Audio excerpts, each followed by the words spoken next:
ಅಮೆರಿಕದಿಂದ ಚಂದ್ರನ ಕಡೆಗೆ ಪ್ರಯಾಣ ಮಾಡಿದ್ದ ಆರ್ಟಿಮಿಸ್ ನಿನ್ನೆ ಚಂದ್ರನ ಇನ್ನೊಂದು ಮುಖ, ನಾವು ನೋಡದ ಮುಖದವನ್ನು ಸುತ್ತಾಡಿಕೊಂಡು 40 ನಿಮಿಷಗಳ ಮೌನದ ನಂತರ ಮತ್ತೆ ಪ್ರತ್ಯಕ್ಷವಾದಾಗ ಆ ಗಗನಯಾತ್ರಿಗಳ ಜೊತೆ ಮೊದಲು ಮಾತನಾಡಿದ್ದು ಅಮೆರಿಕ ಅಧ್ಯಕ್ಷ ಡೊನಾಲ್ಡ್ ಟ್ರಂಪ್ ಹ್ಯೂಸ್ಟನ್ ಕೇಂದ್ರ ಮಾತಾಡಿದ ನಂತರ.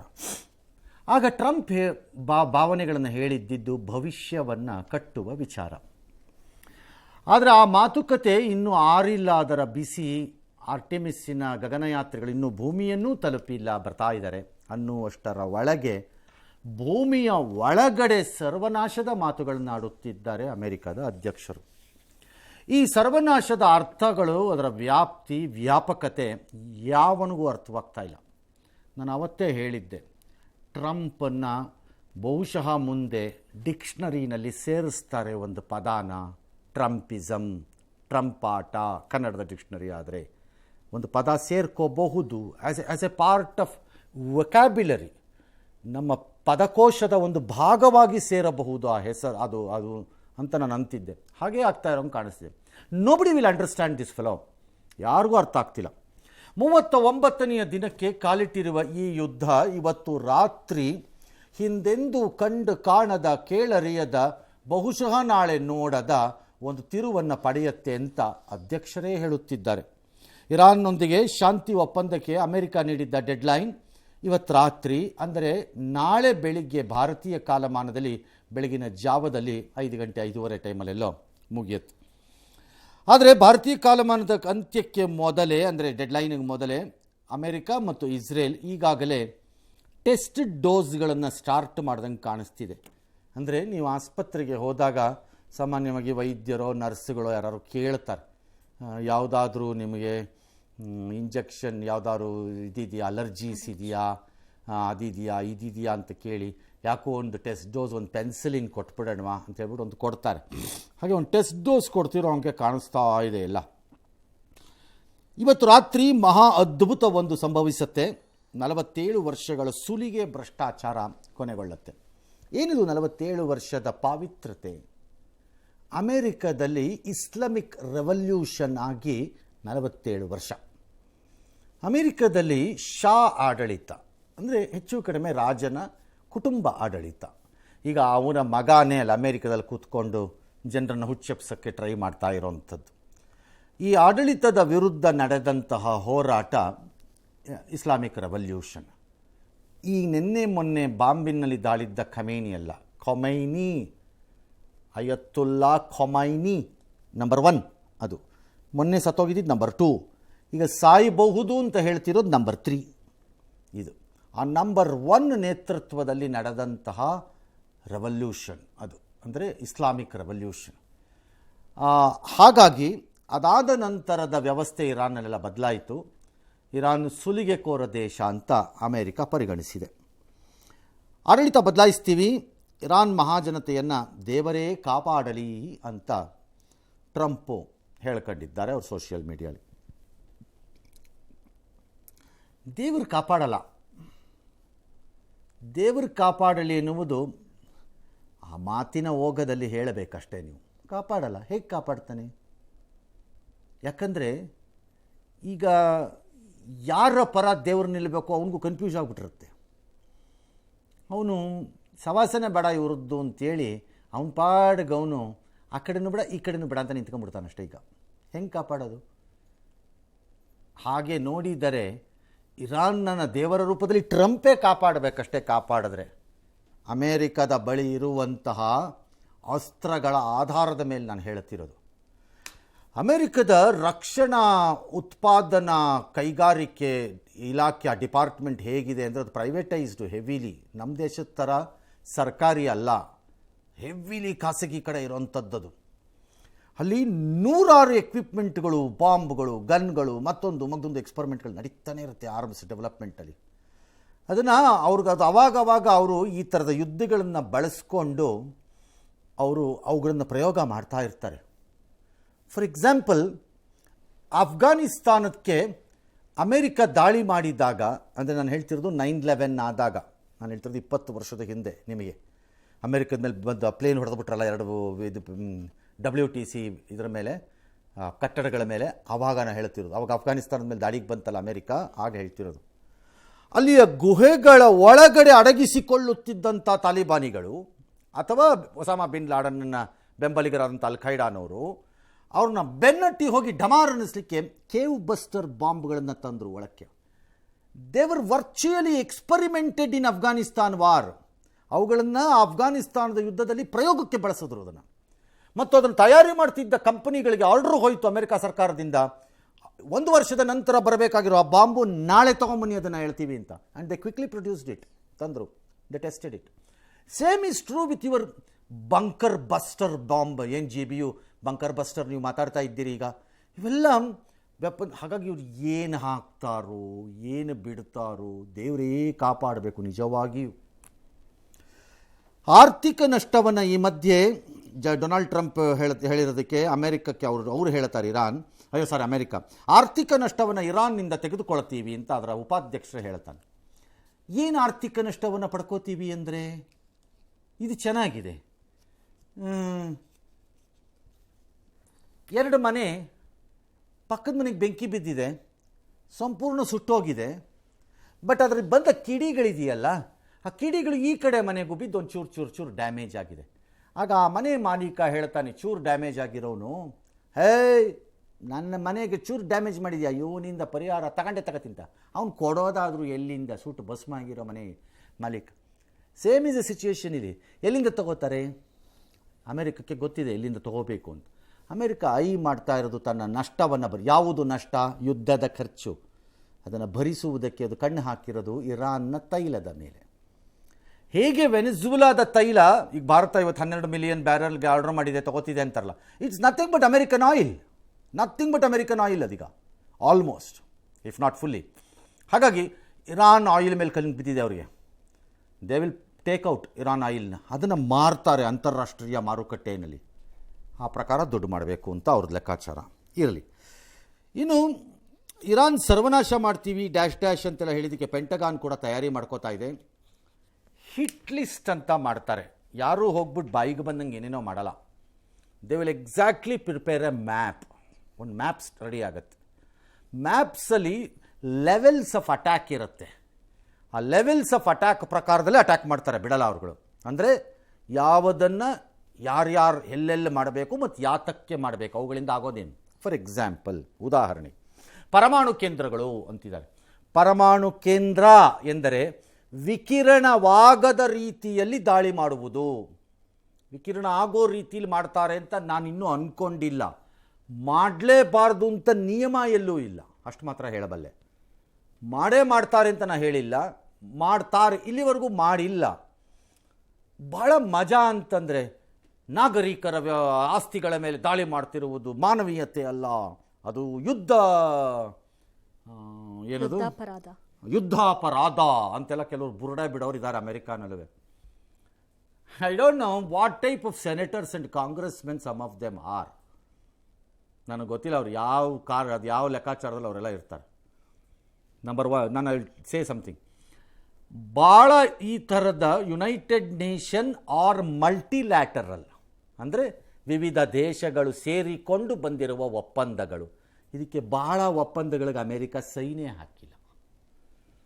ಯಾರ ಹತ್ರ ಬಡ್ಕೋತಾ ಇದ್ದೀರಿ ನೀವು ಹೋಗಿ? ಇಂಟರ್ನ್ಯಾಷನಲ್ ಕ್ರೈಮ್ದು ಟ್ರಿಬ್ಯುನಲ್ಲು ಅವ್ರ ಸೈನ್ ಇಲ್ಲ, ಇಂಟರ್ನ್ಯಾಷನಲ್ ಕೋರ್ಟಲ್ಲಿ ಅವ್ರ ಸೈನ್ ಇಲ್ಲ, ಈ ಥರದ್ದು ಭಾಳ ಒಪ್ಪಂದಗಳಿಗೆ ಸೈನೇ ಇಲ್ಲ. ನೀವೇನು ಬಡ್ಕೊಳ್ಳೋದು ಅದರಲ್ಲಿ ಸೈನ್ ಇಲ್ದಿದ್ದಾಗ? ಇದು ಅದೇ ಆಗತ್ತೆ. ಪ್ರಮುಖ ವಿದ್ಯುತ್ ಸ್ಥಾವರಗಳು. ಪ್ರಾಬ್ಲಮ್ ಇರಾನ್ನಲ್ಲಿ ವಿದ್ಯುತ್ ಸ್ಥಾವರಗಳಿಗೆ, ಸಮ್ ಆಫ್ ದೆಮ್ ಆರ್ ಎಲ್ಲನೂ ಅಲ್ಲದೆ ಇರ್ಬೋದು, ಕೆಲವು ಅಟ್ಲೀಸ್ಟ್ ಮೇಜರ್. ಸೌತ್ ಪಾರ್ ಅಂದರೆ ಅವತ್ತು ನಾನು ಹೇಳ್ತಿದ್ದೆ ಹೇಗೆ ಕತಾರ್ ಮತ್ತು ಇರಾನ್ ಒಂದೇ ಗ್ಯಾಸ್ ಫೀಲ್ಡನ್ನು ಅಂದರೆ ಅನಿಲ ಇರುವ ನಿಕ್ಷೇಪವನ್ನು ಹಂಚಿಕೊಂಡಿವೆ, ನಾರ್ತ್ ಪಾರ್ ಸೌತ್ ಪಾರ್ ಅಂತ. ಈ ಸೌತ್ ಪಾರಲ್ಲಿ ಪ್ರೊಡ್ಯೂಸ್ ಆಗ್ತಿರೋಂಥ ಗ್ಯಾಸ್ ಏನಿದೆ ಅದನ್ನು ಬಹುತೇಕ ಇರಾನ್ನ 90% 80% ಅಷ್ಟು ಬೆಳಕನ್ನು ಕೊಡುವುದು ವಿದ್ಯುತ್ ರೂಪದಲ್ಲಿ ಈ ಗ್ಯಾಸಿನಿಂದ ಪ್ರೊಡ್ಯೂಸ್ ಆಗೋ ಎಲೆಕ್ಟ್ರಿಸಿಟಿನಲ್ಲಿ. ಸೊ ಇಫ್ ವಿದ್ಯುತ್ ಸ್ಥಾವರಗಳು ಹೊಡೆದ್ರೆ ಏಟು, Iran will go dark. Like ಕ್ಯೂಬಾಗೀಗ ಆಗಿರೋ ಹಾಗೆ. ಕ್ಯೂಬಾಗೆ ಆಯಿಲ್ ಎಂಬಾರ್ಗೋ ಹಾಕಿರೋದ್ರಿಂದ ಅಮೆರಿಕಾನವರು ಕ್ಯೂಬಾಲಿ 14 ಅವರ್ಸ್, 16 ಅವರ್ಸ್, 18 ಅವರ್ಸ್ ಕತ್ಲೆ. ಎಷ್ಟೋ ಸರಿ 6 ದಿನ, 5 ದಿನ, 4 ದಿನ ಪವರೇ ಬಂದಿಲ್ಲ, ಬರ್ತಾ ಇಲ್ಲ. ಹಾಗೆ ಆಗ್ಬೋದು. ಉಪ್ಪು ನೀರಿನ ಸಂಸ್ಕರಣಾ ಘಟಕಗಳು, ಒಂದು ಕಡೆ ನೀವು ಪವರ್ ಇಲ್ಲ, ಇನ್ನೊಂದು ಕಡೆ ನೀರಿಲ್ಲ, ಮಗದೊಂದು ಕಡೆ ನಿಧಾನವಾಗಿ ಆಹಾರದ ಸರಬರಾಜು ಕುಸಿಯಕ್ಕೆ ಸ್ಟಾರ್ಟ್ ಆಗುತ್ತೆ. ಏನಾಗಬೇಕು ಅಂತ ದೇಶದ ವ್ಯವಸ್ಥೆ ಎಗರೋಗ್ಬೇಕು. ಉಪ್ಪು ನೀರಿನ ಸಂಸ್ಕರಣಾ ಘಟಕಗಳೇನಾದರೂ ಡಮಾರ್ ಆಗಿಬಿಟ್ರೆ ಕತೆ ಮುಗೀತು. ಇರಾನ್ ಕತೆ ಇಟ್ಸ್ ಆಲ್ ಇಂಪಾಸಿಬಲ್ ಅವ್ರುಗಳಿಗೆ. ತಾಂತ್ರಿಕ ಮತ್ತು ಸಂಶೋಧನಾ ವಿಗಳು ಏನಕ್ಕೆ ಅದನ್ನು ಟಾರ್ಗೆಟ್ ಆಗ್ತಿದೆ ಯೂನಿವರ್ಸಿಟಿಗಳು ನನಗಿನ್ನೂ ಅರ್ಥ ಆಗಿಲ್ಲ. ಬಟ್ ಲಾರ್ಜ್ಲಿ ನಾನು ಅರ್ಥ ಮಾಡ್ಕೊಂಡಿರೋ ಪ್ರಕಾರ ಈ ರೀತಿಯ ದೇಶಗಳಲ್ಲಿ ಕ್ಯಾಮುಫ್ಲೇಜ್ ಮಾಡ್ಕೋತಾರೆ. ಏನು ಕ್ಯಾಮುಫ್ಲೇಜ್ ಅಂತಂದರೆ, ಕ್ಯಾಮುಫ್ಲೇಜ್ ಬಟ್ಟೆ ನೀವು ನೋಡಿರ್ತೀರಿ, ಅಂದರೆ ಒಂಥರ ಹಸರಿಗೆ ಪ್ಯಾಚಲ್ಲಿ ಫಾರೆಸ್ಟ್ ಒಳಗಡೆಗೆ ಹೋದರೆ ಆ ಫಾರೆಸ್ಟಿನ ಗಿಡಗಳ ಜೊತೆಗೆ ಅದು ಮಿಕ್ಸ್ ಆಗಿಬಿಟ್ಟು ಅವ್ನು ಕಾಣಿಸ್ದೇ ಇರೋ ಥರ. ಈ ನ್ಯಾಚುರಲ್ ಕ್ಯಾಮುಫ್ಲೇಜು ಕೆಲವು ಪ್ರಾಣಿಗಳಿಗಿರುತ್ತವೆ, ಹುಲಿ, ಚಿರತೆ, ಕ್ಯಾಮುಫ್ಲೇಜ್ ಅವು ಚರ್ಮಗಳೇ ಹಾಗೆ ಆ ರೀತಿ ಕ್ಯಾಮುಫ್ಲೇಜ್ ಮಾಡಿರೋ ಯೂನಿವರ್ಸಿಟಿಗಳು ಕೆಲವು ದೇಶಗಳಲ್ಲಿ, ಇಂತಹ ದೇಶಗಳಲ್ಲಿ ಇರುತ್ತವೆ.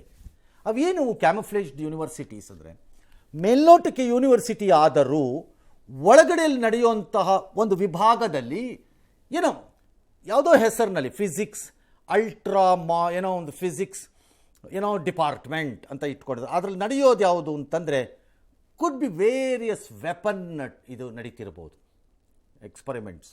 It can be chemical, it can be normal weapons, ಏನು ಬೇಕಾದ್ರೂ ಇರ್ಬೋದು. ಹಾಗಾಗಿ ಆ ಥರದ್ದೇನೋ ಡೌಟ್ ಇದ್ದಂಗಿದೆ ಇವ್ರುಗಳಿಗೆ, ಇವರಿಬ್ಬರಿಗೂ ಅದರ ಮೇಲೆ. ಹಾಗಾಗಿ ಅವರು technical and other research universities ಹೋಗಿ ಅಟ್ಯಾಕ್ ಮಾಡ್ತಾ ಕೂತಿದ್ದಾರೆ. Otherwise there is no point. For example ಬೆಂಗಳೂರಿನಲ್ಲಿರೋ ಮಾರಾಣೀಸ್ ಕಾಲೇಜು ಅಥವಾ ಯಾವುದೋ ಗ್ಯಾಸ್ ಕಾಲೇಜು, ಗ್ಯಾಸ್ ಅಂದರೆ ಆ ಗ್ಯಾಸ್ ಅಲ್ಲ, ಇದು government arts and science college, ಅದು ಗ್ಯಾಸ್ ಕಾಲೇಜ್. ಅದು ಈ ಗ್ಯಾಸ್ ಕಾಲೇಜ್ ಇದೆಯಲ್ಲ, ಇದಕ್ಕೆ ಹೋಗ್ಬಿಟ್ಟು ಅವನ ಬಾಂಬ್ ಹಾಕ್ತೀನಿ, ಅಲ್ಲೇನಿದೆ ಮಣ್ಣು ತಿನ್ನಕ್ಕಲ್ಲಿ ಉಪ್ಪಿನಕಾಯಿ ಹಾಕೊಳ್ಳೋಕ್ಕೆ, ಕಾಮನ್ ಸೆನ್ಸ್ ಅಲ್ಲ. ಬಟ್ ಹಾಗಲ್ಲ ಅನಿಸುತ್ತೆ ಇಲ್ಲಿ. Mostly my doubt is there could be some hidden programs ಆ ಯೂನಿವರ್ಸಿಟೀಸ್ ಒಳಗಡೆ. IRGC ಕಚೇರಿಗಳು ಆಬ್ವಿಯಸ್ ಟಾರ್ಗೆಟ್ಗಳು. IRGC ಕಚೇರಿಗಳು ಮುಂದಕ್ಕೆ ನೋಡೋಣ ಏನಾಗುತ್ತೆ. Yes, Your future is our focus. At GSSS First Grade College, Mysuru, you will code your way to success with BCA and multiply your achievements with BCom and BBA. Admissions open. Apply now. Iran ತಾರ್ಕಿಕ ನಿರ್ಧಾರಕ್ಕೆ ಬರುವ ಮುನ್ನವೇ America ಹಾಗೂ Israel ಭಯಾನಕ ದಾಳಿಯನ್ನು ತೀವ್ರಗೊಳಿಸಿದೆ. ಇರಾನ್ನ ಖಾರ್ ದ್ವೀಪದ ಮೇಲೆ ಸರಣಿ ದಾಳಿಯನ್ನು ನಡೆಸ್ತಾ ಇದೆ. ಇದರಲ್ಲಿ ಬಂಕರ್ಗಳು, ರಡಾರ್ ಸ್ಟೇಷನ್ ಹಾಗೂ ಶಸ್ತ್ರ ಸಂಗ್ರಹಣಾಗಾರಗಳು ಸೇರ್ಕೊಂಡಿದೆ. ಇನ್ನು ಇರಾನ್ನ ಟೆಹರಾನ್ ಮೇಲೆ ಅಮೆರಿಕ ಬೆಂಕಿ ಮಳೆಯನ್ನು ಸುರಿಸಿದೆ. ಉತ್ತರ ಇರಾನ್ ಮೇಲೆ ಇಸ್ರೇಲ್ ದಾಳಿಯನ್ನು ನಡೆಸಿದ್ದು 18 ಮಂದಿ ಸಾವನ್ನಪ್ಪಿದ್ದಾರೆ, 20 ಮಂದಿ ಗಂಭೀರವಾಗಿ ಗಾಯಗೊಂಡಿದ್ದಾರೆ. ಇನ್ನು ಹಲವು ಏರ್ಪೋರ್ಟ್ಗಳ ಮೇಲೂ ಕೂಡ ದಾಳಿಯಾಗಿದೆ. ಮುನ್ನೆಚ್ಚರಿಕಾ ಕ್ರಮವಾಗಿ ಹೈವೇಗಳನ್ನು ಈಗಾಗಲೇ ಇರಾನ್ ಕೂಡ ಬಂದ್ ಮಾಡಿಕೊಂಡಿದೆ. ಜೊತೆಗೆ ರೈಲ್ವೆ ಮಾರ್ಗ ದಾಳಿ ವಿಷಯ ಯುನೆಸ್ಕೋದಲ್ಲಿ ಪ್ರಸ್ತಾಪಿಸಿದೆ. ಅಲ್ಲದೆ ಟ್ರಂಪ್ ಬೆದರಿಕೆಗೆ ಅಂಜದಂತಹ ಇರಾನ್ ತನ್ನ ದಾಳಿಯನ್ನು ಮತ್ತಷ್ಟು ತೀವ್ರಗೊಳಿಸಿ ತನ್ನ ಭದ್ರತೆಗಾಗಿ ಡೇಟಾ ಸೆಂಟರ್ ದಾಳಿ ಸೇರಿದಂತೆ ಏನ್ ಬೇಕಾದ್ರೂ ಮಾಡ್ತೀವಿ ಅಂತ ಹೇಳ್ಕೊಂಡಿದೆ. ಏನ್ ಬೇಕಾದ್ರೂ ಮಾಡ್ಬೋದು, ಏನ್ ಬೇಕಾದ್ರೂ ಮಾಡಕ್ಕೆ ಅವ್ರಿಗೆ ಶಕ್ತಿನೂ ಇದೆ, ಅಧಿಕಾರನೂ ಇದೆ ಇರಾನ್ಗೆ, ಇಲ್ಲ ಅಂತ ಅಲ್ಲ. ನೀವು ಮಾಡಿದ್ದು ನಿಮ್ಮ ದೇಶವನ್ನು ಉಳಿಸತ್ತಾ ಪ್ರಶ್ನೆ. ನಾನು ಬಹಳ ಹಿಂದಿನ ಒಂದು ಯುದ್ಧದಲ್ಲಿ ನಡೀತಾ ಇಂತಹ ಒಂದು ಮಾತಿನ ಸಮರವನ್ನು ನಿಮಗೆ ಜ್ಞಾಪಿಸ್ತಾ ಇದ್ದೆ. ಇರಾಕ್ ವಾರಲ್ಲಿ ಸದ್ದಾಂ ಹುಸೇನಿನ ಮಾತಿನ ಸಮರ ಅವತ್ತು ಹೇಗಿತ್ತು ಅಂತಂದರೆ, ನಾಳೆ ಬೆಳಿಗ್ಗೆ ಮುಗೀತು ಕಥೆಯಲ್ಲ ಅನ್ನೋ ಟೈಪ್ ಇತ್ತದು. ಹಾಗಾಗಿ ವಿ ಡೋಂಟ್ ನೋ, ನನಗೆ ಗೊತ್ತಿಲ್ಲ ಇರಾನ್ ಕೈಯಲ್ಲಿ ಏನು ಶಕ್ತಿ ಇದೆ ಅಮೇರಿಕವನ್ನು ಇಸ್ರೇಲ್ನಲ್ಲೂ ನಿಯಂತ್ರಿಸುವಂಥದ್ದು. ಇಬ್ಬರೂ ಪಂಟ್ರುಗಳು ವಾರಲ್ಲಿ. ಹಾಗೆ ನೋಡಿದ್ರೆ ಹಿಸ್ಟಾರಿಕಲಿ ಚರಿತ್ರೆಯ ಪುಟಕ್ಕೆ ಹೋಲಿಸ್ಕೊಂಡು ನೀವು ನೋಡೋದಾದರೆ ಇರಾನ್ ಜನರು ಅಷ್ಟೇ ಹೋರಾಟದಲ್ಲಿ ನುರಿತಿರುವವರು. ಅವರು ಏನು ಪುಕ್ಕಟೆ ಗಿರಾಕಿಗಳಲ್ಲ ಅವರು. ದಿಸ್ ಇಸ್ ದ ರೀಸನ್ ನಿಮಗೆ ಸಮ್ ಆಫ್ ದೋಸ್ ಏರಿಯಾಸಲ್ಲಿ ಯಾರಿಗೂ ಕ್ಲಿಯರ್ ವಿಕ್ಟ್ರಿ ಸಿಕ್ಕದೆ ಇದ್ದಿದ್ದು. ಫಾರ್ ಎಕ್ಸಾಂಪಲ್, ಅಫ್ಘಾನಿಸ್ತಾನ ಮೇಲೆ ದಾಳಿ ಮಾಡಿದಂಥ ಅಂದಿನ ಸೋವಿಯತ್ ಯೂನಿಯನ್ ನಂತರದ Russia had to face a defeat guerrilla war ಮುಂದೆ ಅಫ್ಘಾನಿಸ್ತಾನದಲ್ಲಿ. ನಂತರ ಬಂದ ಅಮೇರಿಕಕ್ಕೂ ಅದೇ ಸ್ಟೇಜ್ ಆಯಿತು. ಅದೇ ರೀತಿ ನೋಡಿ, ಪಾಕಿಸ್ತಾನ ಏನೇ ಬೊಬ್ಬೆ ಹೊಡಿಬೋದು, ನಮ್ಮದ್ರ ಮೇಲೆ ಕಲ್ಕತ್ತಾ ಬರ್ತೀವಿ, ಅಲ್ಲಿ ಬರ್ತೀವಿ, ಇಲ್ಲಿ ಬರ್ತೀವಿ ಅಂತ ಬುರುಡೆ ಬಿಡೋ ಗಿರಾಕಿಗಳು ನಮಗೂ ಗೊತ್ತಿದೆ, ಬಟ್ ಹೇಳ್ಬೋದು. ಆದರೆ look at the way they are facing problem in Balochistan and Khyber Pakhtunkhwa. Again guerrilla systems. You can't fight ಅದನ್ನು, ಅಷ್ಟು ಈಸಿ ಅಲ್ಲ ಅದನ್ನು ಫೈಟ್ ಮಾಡೋದು. ಹಾಗಾಗಿ ಇಲ್ಲಿ ಏನಾಗುತ್ತೋ ನನಗೆ ಐಡಿಯಾ ಇಲ್ಲ. ಇವ್ರು ಏನು ಬೇಕಾದ್ರೂ ಫೈಟ್ ಮಾಡ್ಬೋದು. ಬಟ್ ಒಂದಂತೂ ಆಗುತ್ತೆ, ಇರಾನ್ನ ನಾಗರಿಕ ಸೌಲಭ್ಯ ವ್ಯವಸ್ಥೆಗಳು ಒಂದಷ್ಟು ಎಗರೋಗೋ ಚಾನ್ಸ್ ಇದೆ. ಅದರದ್ದು ಆರಂಭ ಇವತ್ತು ಅವ್ರು ರೈಲ್ವೆ ಬ್ರಿಡ್ಜನ್ನೆಲ್ಲ ಹೊಡೆದು ಬಿಸಾಕಿದ್ದಾರೆ ಇಸ್ರೇಲ್ನವರು. ರೈಲಲ್ಲಿ ಓಡಾಡಬೇಡಿ, ರೈಲ್ಗೆ ಹೊಡಿತಾರಂತೆ ಅಂತಾರೆ. ಅವ್ರು ನನ್ನ ಪ್ರಕಾರದಲ್ಲಿ ರೈಲ್ಗೆ ಹೊಡೆಯಲ್ಲ ಅವರು. ಯಾಕಂದರೆ ರೈಲ್ ಒಳಗಡೆ ಜನ ಇದ್ದರೆ ನಾಳೆ ಅದು ಸುದ್ದಿ ಆಗುತ್ತೆ, ಇಶ್ಯೂ ಆಗುತ್ತೆ, ಬೇಡ ಅಂತ ಬಿಡ್ತಾರೆ. ಅವರು ಅದರ ರಿಲೇಟೆಡ್ ಇನ್ಫ್ರಾಸ್ಟ್ರಕ್ಚರ್ನ ಹೊಡಿತಾ ಹೋಗ್ತಾರೆ. They may damage railway stations, railway ಯಾರ್ಡ್ಗಳು, ರೈಲ್ವೆ ಬ್ರಿಡ್ಜ್ಗಳು, ಇವೆಲ್ಲ ಹೊಡೆದು ಬಿಸಾಕ್ತಾ ಇರ್ತಾರೆ. ಸೊ ದಟ್ ತೆಗೆದ ಮೇಲೆ ಅದನ್ನು ರೈಲ್ ಇಟ್ಕೊಂಡು ಏನು ಮಾಡಬೇಕು, ಪಿಂಕ್ ಹಾಕೋಕ್ಕೆ ಹೋಗೋನು ಯಾರಪ್ಪ, ಬ್ರಿಡ್ಜೇ ಇಲ್ಲದೆ ರೈಲ್ ಇಲ್ಲ ಅಂತಂದರೆ ಹೋಗೋನು ಯಾರು, ರೈಲ್ ಹೋಗೋದಾರು ಹೆಂಗೆ, ಅದು ಆಗಬಹುದು ಅಂತ ಕಾಣುತ್ತೆ. ಈ ಮಧ್ಯೆ ಇರಾನ್ ಹೇಳುತ್ತೆ ನನಗೂ ಕೊಡಬೇಕು ಕಾಸು, ನೀವು ನಾನು ಹಾರ್ಮೂಸ್ ಓಪನ್ ಮಾಡಬೇಕು, ಟ್ರಂಪ್ ಇದು ಅಂತಾರೆ. ಅವ್ರಿಗೆ ಎಲ್ಲಿಂದ ಕಾಸು ಬರಬೇಕು, ಅವ್ರಿಗೆ ಹಾರ್ಮೂಸಿಂದ ಬರಬೇಕು. ಹೀಗಾಗಿ ಇವರಿಬ್ಬರ ದಾಳಿ ಮಧ್ಯೆ ಅಥವಾ ಈಗೋ ಮಧ್ಯೆ ಏನಾಗತ್ತೆ ಅನ್ನೋದನ್ನು ನಾವು ಡಿಸೈಡ್ ಮಾಡೋ ಸ್ಟೇಜಲ್ಲಿ ಇಲ್ಲ. ನಾವು ಎಂದರೆ ಭಾರತದಂಥವ್ರು. ಹೆಚ್ಚು ಕಡಿಮೆ ಅಮೇರಿಕದ ಜನರು ಡಿಸೈಡ್ ಮಾಡೋ ಸ್ಟೇಜಲ್ಲಿ ಇಲ್ಲ. ಆ್ಯಂಡ್ ಫುಲ್ಲಿ ಕಂಪ್ಲೀಟ್ಲಿ ಇರಾನ್ ಜನನೂ ಡಿಸೈಡ್ ಮಾಡೋ ಸ್ಟೇಜಲ್ಲಿ ಇಲ್ಲ. ನಾವು ನಂಬಿ ಆರಿಸಿ ಕಳಿಸಿರುವವರು ತೆಗೆದುಕೊಳ್ಳುವ ನಿರ್ಧಾರಗಳನ್ನು ಕಣ್ಣು ಬಿಟ್ಟುಕೊಂಡು ನೋಡಬೇಕಷ್ಟೇ. ನಮ್ಮ ಸ್ಟೇಜ್ ಇವಾಗ ಹಂಗಿದೆ. ಹಾಗಾಗಿ ಏನು ಬೇಕಾದರೂ ಆಗ್ಬೋದು, ನಾಳೆ ಬೆಳಿಗ್ಗೆ ಆಗ್ಬೋದು, ದಾಳಿ ಆಗದೆ ಇರಬಹುದು. I have no idea. Yes, ಇನ್ನು ಈ ಡೆಡ್ಲೈನ್ ಅಂತ್ಯ ಆಗುತ್ತಿರೋ ಹಿನ್ನೆಲೆಯಲ್ಲಿ ಟ್ರಂಪ್ಗೆ ಇರಾನ್ ಅಧ್ಯಕ್ಷ ಪೆಸೆಸ್ಕಿಯಾನ್ ಒಂದು ತಿರುಗೇಟು ಕೊಟ್ಟಿದ್ದಾರೆ. ನೋಡಿ, ಇರಾನ್ನಲ್ಲಿ 9 ಕೋಟಿ ಜನ ಇದ್ದಾರೆ. ನಾನೂ ಸೇರಿದಂತೆ 1.4 ಕೋಟಿ ಜನ ದೇಶಕ್ಕೋಸ್ಕರ ಸ್ವಯಂ ಪ್ರೇರಿತರಾಗಿ ಪ್ರಾಣತ್ಯಾಗಕ್ಕೆ ಸಿದ್ಧರಿದ್ದೀವಿ ಅಂತ ಬರ್ಕೊಂಡಿದ್ದಾರೆ. ಏನು ಪ್ರಾಣತ್ಯಾಗ ಅಂದರೆ ಚಾಕು ತೊಗೊಂಡು ಚುಚ್ಕೋತೀರಾ? ಏನು ಮಾಡ್ತೀರಿ ಸರ್ ತಾವು? ಒಂದು AK-47 ತಗೊಂಡು ಯುದ್ಧರಂಗಕ್ಕೆ ಹೋಗ್ತೀರಾ, ಯುದ್ಧ ಭೂಮಿಗೆ? ಏನು what can you do? 1.4 million ಜನ ದೇಶಕ್ಕಾಗಿ ಪ್ರಾಣತ್ಯಾಗಕ್ಕೆ. So what? ಏನು ಮಾಡ್ತೀರಿ? What will you do? ನಡ್ಕೊಂಡು ಅಮೇರಿಕಾವರೆಗೂ ಹೋಗ್ಬಿಡೋಣ ಅಂತ ಹೊರಡ್ತೀರಾ ಎಲ್ಲರೂ? ಏನು? ದೀಸ್ ಆರ್ ಆಲ್ ಬರೀ ಪೊಸಿಷನ್ಸ್ ಅಷ್ಟೇ. ಇದರಿಂದ ದೊಡ್ಡ ಮಹತ್ವ ಇಲ್ಲ ಇದಕ್ಕೆಲ್ಲ. ಇದು ಭವಿಷ್ಯಕ್ಕಾಗಿ ನಾಳೆ ನೀವು ಪರಮಾಣು ಇಂಧನ ಸ್ಥಾವರಗಳ ಸುತ್ತಲ ಮಾನವ ಸರಪಳಿ ನಿರ್ಮಿಸಿ ಅಂತ ಅಧ್ಯಕ್ಷ ಕರೆ ಕೊಟ್ಟಿದ್ದ. ಓಕೆ, ಮಾನವ ಸರಪಳಿ ನಿರ್ಮಿಸ್ತೀರಪ್ಪ, ನಾನು ಇಲ್ಲ ಅಂತ ಹೇಳಲಿಲ್ಲ. 500 ಜನನೋ 1000 ಜನನೋ 26,000 ಜನನೋ ಸೇರಿಸ್ಲೂಬೋದು ನೀವು. ಆಮೇಲೆ ಏನು ಮಾನವ ಸರಪಳಿ ನಿರ್ಮಿಸಬಹುದು? ಬೇಸಿಕ್ ಸೆಂಟ್ರಿಫ್ಯೂಜ್ ಎಲ್ಲಿದೆ ಅಲ್ಲಿ ಅದ್ರ ಸುತ್ತು ತೊಗೊಂಡು ನಿಂತ್ಕೋತೀರಾ ಎಲ್ಲರೂ ಕಾಯ್ಕೊಂಡು ತಗೊಂಡು ಹಿಡ್ಕೋತೀರಾ? ಅದೇ ಅಪ್ಪಿಕೋ ಚಳುವಳಿ ಇತ್ತಲ್ಲ ಹಿಂದಿನ ಕಾಲದಲ್ಲಿ, ಮರನೆಲ್ಲ ಉಳಿಸೋಣ ಅಂದ್ಬಿಟ್ಟು ಅಪ್ಪಿಕೋ ಚಳುವಳಿ ಇಂತಿತ್ತು. ನಿಮಗೆಲ್ಲ ಮರ್ತೋಗಿರುತ್ತೆ ಈಗ ಇರೋರಿಗೆ. ಮರ ಗಿಡ ಉಳಿಸ್ಬೇಕು ಅಂತ ಅಪ್ಪಿಕೋ ಚಳುವಳಿ ಇತ್ತು, ಒಂದು ಮರ ತಬ್ಕೊಳ್ಳೋದು. ಹಂಗಾಗಿ ತಬ್ಕೋತೀರಾ? Not possible. ಓಕೆ, ಹೊರಗಡೆ ಲೈನ್ ಮಾಡ್ಕೋತೀರಿ, ಕೈ ಹಿಡ್ಕೊಂಡು ನಿಂತ್ಕೋಬೋದು.